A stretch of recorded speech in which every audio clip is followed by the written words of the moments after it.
Hey everyone, Tim Dial here, and I just wanted to put this short little video together just to give you a little bit of an update on what's going on in the markets and things like that.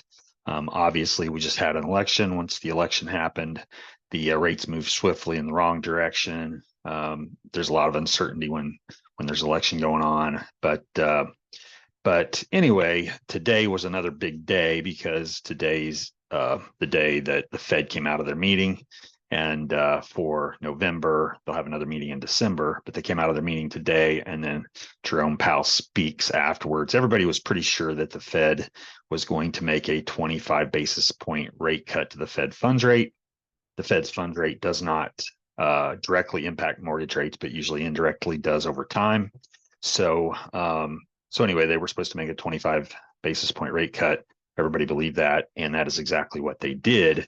What's more important, though, is whenever this happens, what's more important, the market already kind of bakes in what they think the Fed is going to do.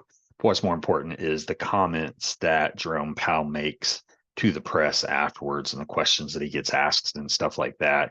A lot of times he tries to not to give too much information when he speaks because he knows that when he speaks, the markets react. So, but the market usually does pick up on little things here and there, and they adjust what they're doing based on some of the little things that they pick up on.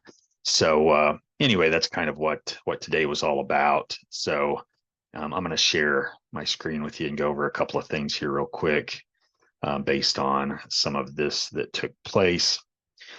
This was Jerome Powell speaking. You can actually watch a replay on this anytime you want on YouTube.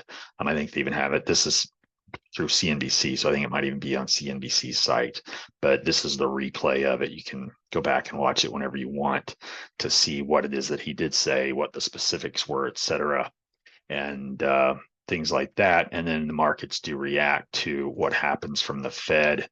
As you can see here, they liked what Jerome Powell said because we're up 35 basis points on the 30-year today. As you can see here, the rates or the 30-year had been going the wrong direction. Now, the way the 30-year works is, I think I've explained this in the past, but the way a 30-year works is that if the 30-year goes down, then the rates go up.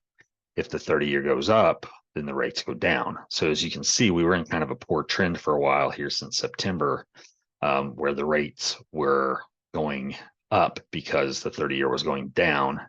And then you see today we've had a nice move back in the right direction. We've got a lot of room to the upside here before we hit a big level. So I expect that this trend will probably continue for a while, hopefully. But what we're looking for is we're looking to get back up to around here within the next week or two, hopefully, if this keeps going in the right direction. Of course, there's a lot of data that's going to come out during that period of time, and that can move things one way or the other. So you never do know. But that's the hope, is that we keep going. This trend keeps going this way. For some reason, there's always what's called an October effect, where the rates do go up during October, and then usually they'll come back down in November, December. And so that's kind of what we're expecting here, especially with this announcement that he made.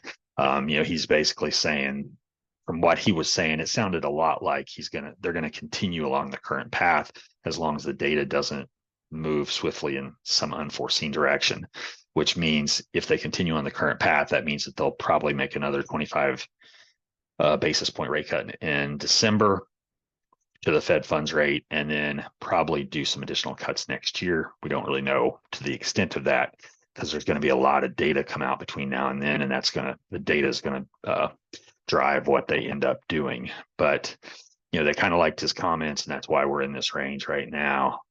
And if you look at the 10-year is sort of the opposite. So with the 10-year, when the 10-year goes up, rates are going up. So as you can see, we were at this peak yesterday, but now it's come back down to here today on the 10-year. So that means that the rates are starting to come back down.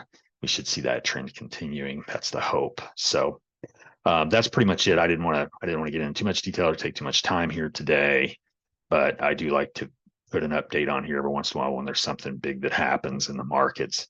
And so that's kind of the purpose here for putting this little video together and posting it. If you have any questions or anything, certainly let me know. You can reach out to me, 615-703-8880, or my mobile phone is 615-995-2615, and I'm always available to answer questions. Thanks. Bye.